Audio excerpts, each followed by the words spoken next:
4 లాంగ్వేజ్లు ఉన్నాయి sir. Telugu, Tamil, Kannada, Malayali. Telugu cinema నడుస్తుంది. Telugu cinema నడుస్తుంటే మీరే డైరెక్టర్ ఉన్నారు, మీ సినిమా నడుస్తుంది. వేరే వేరే లాంగ్వేజ్ నుంచి వచ్చినప్పుడు ఈ తెలుగు వాళ్ళకి రెస్పెక్ట్ ఇవ్వకపోవడం కానీ, వాళ్ళు వీళ్ళకి రెస్పెక్ట్ ఇవ్వకపోవడం కానీ, దీనివల్ల జరిగే వర్క్ పైన ఎఫెక్ట్ పడడం కానీ చాలా జరుగుతుందని విన్నాను. తెలుగులో ఎప్పుడు జరగలేదు.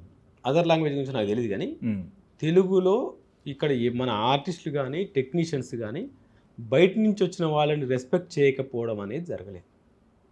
చాలా బాగా అలా రెస్పెక్ట్ చేయకపోతే ప్రకాష్ రాజ్ అనేవాడు ఇక్కడ ఉండేవాడు కాదు. బయట నుంచి ఇప్పుడు బాబిడియోలు తెలుగు ఇండస్ట్రీలో ఎంత బాగా చేస్తున్నాడు, బయట ఎంతమంది వస్తున్నారు, అసలు ఆ పరిస్థితి తెలియదు. అయితే ఏంటంటే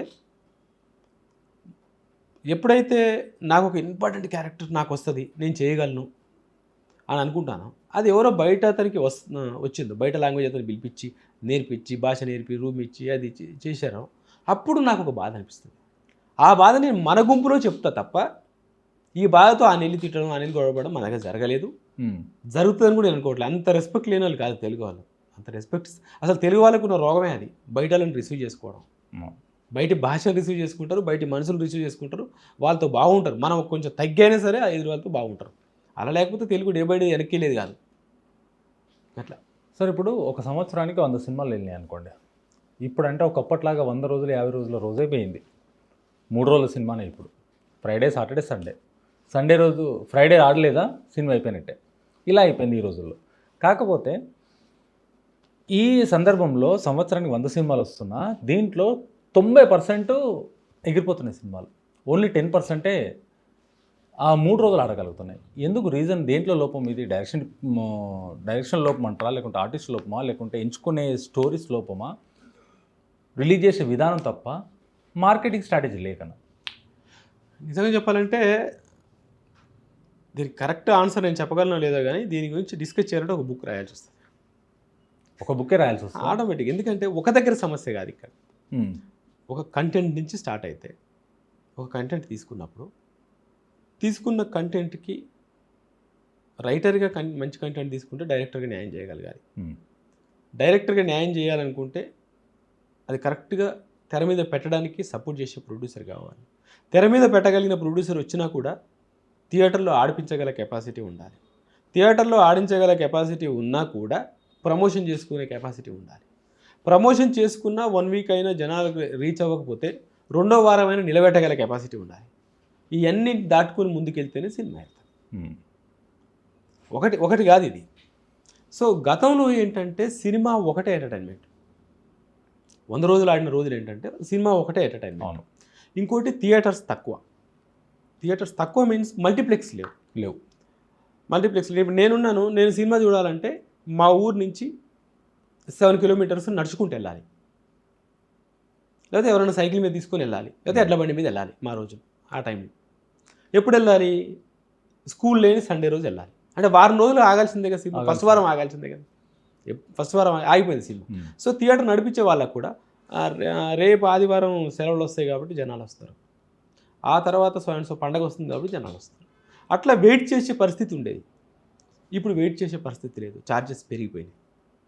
కాబట్టి ఏంటంటే ఇప్పుడు వారం రోజులు ఆడితే 25 రోజులు ఆడినట్టే, 2 వారాలు ఆడితే 50 రోజులు ఆడినట్టే, 4 వారాలు ఆడితే 100 రోజులు ఆడినట్టే మారిపోయింది సినిమా దగ్గర. ఇంకోటి ఏంటంటే అప్పుడు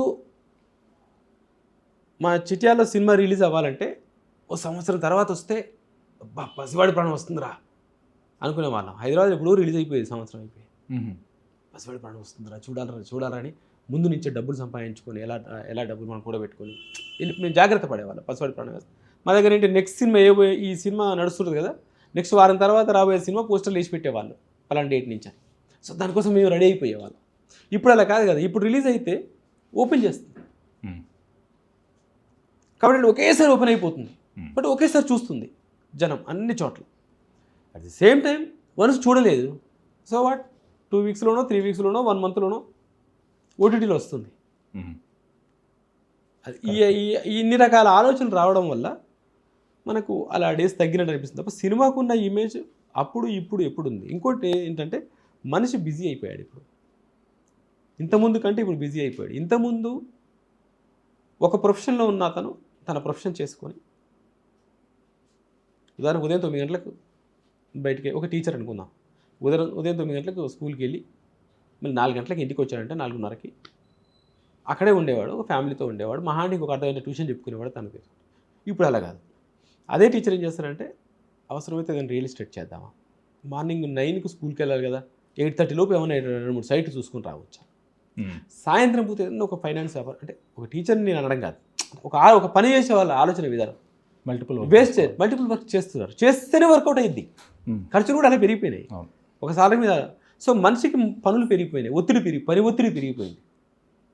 కాబట్టి దానికోసం వేచి చూసే టైం లేదు, అట్లా కూడా తగ్గిపోయింది. ఇలా రకరకాల దీనివల్ల తగ్గిపోయింది. కానీ ఏది ఏమైనా కూడా సినిమానే. అది లేకపోతే ఈరోజు నిన్న జరిగిన ఈవెంట్ ఉంది, పుష్ప ఈవెంట్. ఎక్కడ బన్నీ, ఎక్కడ బీహార్, ఎక్కడ పాట్నా, కనుచూపు మేరలో జనాలు ఉన్నారు. పాట్నాలో బీభత్సంగా జనాలు, అదే చెప్తున్నాం, కనుచూపు మేరలో జనాలు ఉన్నారు. అది సినిమా క్రేజ్. బన్నీ ఎయిర్పోర్ట్కి వెళ్తే రారు, బన్నీ ఎయిర్పోర్ట్కి వెళ్తే ఆ లోపు రారు. బన్నీ వస్తున్నాడు ఎయిర్పోర్ట్కి అని తెలిసినా రారు. సినిమా హీరో వస్తున్నాడు బన్నీ కాబట్టి. సో సినిమా క్రేజ్ ఎప్పుడూ ఉంటుంది.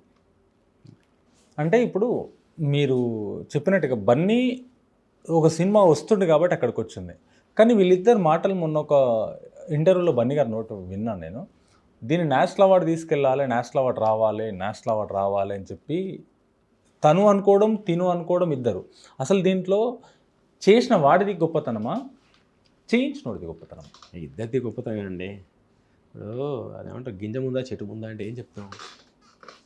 గింజ ముందా చెట్టు ముందా అంటే గింజలేంది చెట్టు మరవదు, చెట్టు పెరగంది ఫ్రూట్ రాంది మళ్ళీ గింజ రాదు. ఇక్కడ అంతే, ఒక కంటెంట్ అనేది క్రియేట్ అవ్వండి. అసలు ఈ సినిమానే లేదు, పుష్పనే లేదు. అర్థమైందా? కంటెంట్ క్రియేట్ చేయకపోతే సినిమానే లేదు. బన్నీలాగా 2 సంవత్సరాలు 3 సంవత్సరాలు దీనికే కట్టుబడి ఉండి నరనరాన పుష్పరాజుని పట్టించుకొని మర్చిపోయి ఇంట్లో నడిచినప్పుడు ఇలా నడిచేవాడేమో తెలీదు, చేసి అంత దీక్షతో చేయడం వల్ల నిలబడింది. ఆల్మోస్ట్ 4 years ఇప్పుడు. అదే చెప్తున్నాను, 4 years. మామూలుగా చెప్పాలంటే 4 years అండి. సంవత్సరానికి 2 సినిమాలు వేసుకోండి. బన్నీకి పుష్పకు అంత అమౌంట్, ఇంకో సినిమా కూడా అంతే అమౌంట్గా మారదు కదా. అంతేగా. మరి 4 సంవత్సరాలు 4 రోజులు 8 సినిమాలు, 8 బడ్జెట్లు ఎంత అవుతాయి? ఆ విధంగా ఆలోచించుకుంటే ఎందుకు పోనీ అంత కాకపోయినా ఆ సినిమా ₹1 అనుకుందాం, కాదు కానీ చెప్తున్నా, ₹1 అనుకుందాం, 8 కోట్లు కావాలి, ఇది 1 కోటి అయ్యిద్దిగా. అంతేగా. పోనీ 8 ఆ విధంగా ఆలోచించలేదు కదా హీరో కూడా. అందుకని ఇక్కడ ఒకటండి, ఇంకోటి కెమెరా వర్క్ కావచ్చు. ఈ సినిమా అనేది నా వల్లనే ఆడింది అని చెప్పుకోవడం నా దృష్టిలో మూర్ఖత్వం. ఓకే, నా దృష్టిలో మూర్ఖత్వం. ప్రతి అతను, సుకుమార్ గారు ఉన్నారండి, నాకు నచ్చిన డైరెక్టర్ ఎవరంటే సుకుమార్ గారు. అతను డైరెక్టర్ గారు, నా దృష్టిలో క్రియేటర్. నాకు తెలిసి క్రియేటర్ ఎవరంటే టాలీవుడ్లో సుకుమార్ గారు. అంత ఇష్టం. కానీ అదే సినిమాని ఈ మధ్యలో వచ్చి ఒక కొత్త హీరోతో చేయమని చెప్పండి, చేయలేరు. అదే సినిమాని మామూలు టీవీ సీరియల్ కెమెరామెన్ పెట్టుకొని చేయమని చెప్పండి, చేయలేరు. సో దాని దగ్గర కెమెరామెన్ కావాలి కదా, దాని దగ్గర సెట్స్ కావాలి కదా, ఆ లోకంలోకి తీసుకెళ్ళగలిగారు కదా. సో కాబట్టి ఏంటంటే ఈ టెక్నీషియన్స్ అందరూ, ఆర్టిస్టులు అందరూ కలిస్తేనే సినిమా తప్ప నా ఒక్కడి వల్లనే, నీ క్రాఫ్ట్కి నీ ఒకటి వల్ల, క్రాఫ్ట్కి ఒకటి, నీ క్రాఫ్ట్కి నీ ఒకటి వల్ల, అది నేను ఒప్పుకుంటా. బట్ సినిమా మొత్తానికి నీ ఒకటి వల్ల కాదు. ఈవెన్ ప్రొడ్యూసర్స్ ఏంటంటే, ప్రొడ్యూసర్స్ అన్ని డబ్బులు పెట్టారు, ఏమాత్రం మిస్ఫేర్ అయితే ఏంటి ఒకసారి ఆలోచించండి. కొలాప్స్ అంతే. ఇండస్ట్రీలో ఇంకొకరు ధైర్యం చేయరు, ఇంకో ప్రొడ్యూసర్ కూడా ధైర్యం చేయరు, మళ్ళీ చేయరు అట్లా. కాబట్టి ఏంటంటే ఇది ఎవరి గొప్పతనం లేదండి, ఎవరి గొప్పతనం అనుకోకూడదు అసలు. అంటే స్టోరీ క్రియేట్ చేయడం కూడా గొప్పతనం కాదు, అదే డైరెక్టర్ గొప్పతనం కూడా కాదంటారా? అదే సీడ్ గొప్పతనమే. తర్వాత ఫ్రూట్ ఇవ్వకపోతే మొక్కని తిడతారు, నరికి పడేస్తారు కదా. మొక్క జీవితాన్ని పోతుంది కదా. ఫ్రూట్ ఇవ్వలేదు మొక్క, సీడ్ నువ్వు వేసావు గొప్పోడివి, మొక్క మంచి ఫ్రూట్ ఇవ్వలేదు, మొక్క నరికి పడేస్తాయి. ఈ వేస్ట్ అయ్యేది వరకు ఆకులు పెరిగింది తప్ప ఏం లేదు, ఆకారం పెరిగింది తప్ప ఏదో పెర్ఫామ్ చేయట్లేదు అంటే ఉంటుంది. అర్థమైందా? కాబట్టి ఎవరైనా ఏంటి